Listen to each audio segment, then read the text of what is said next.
C'est un long déroulement de veille et de prière qui ouvre toute la vie, où l'ascèse du corps et l'orientation inlassable du cœur vers Dieu sont inséparablement liées entre elles. Le corps de l'homme y joue à côté du cœur un rôle aussi décisif.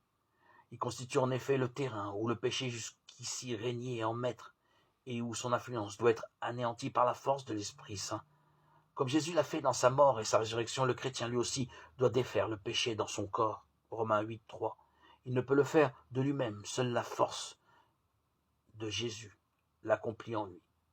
Dans son corps, le chrétien se trouve ainsi comme livré à deux forces antagonistes qui veulent s'emparer de lui.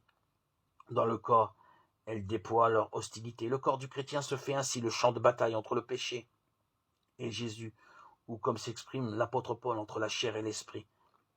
Mais de même qu'il porte en soi le péché, le chrétien porte aussi la semence de la grâce, déposée par le baptême dans son corps. Il a été assumé dans la mort de Jésus et revêtu de la force de sa résurrection.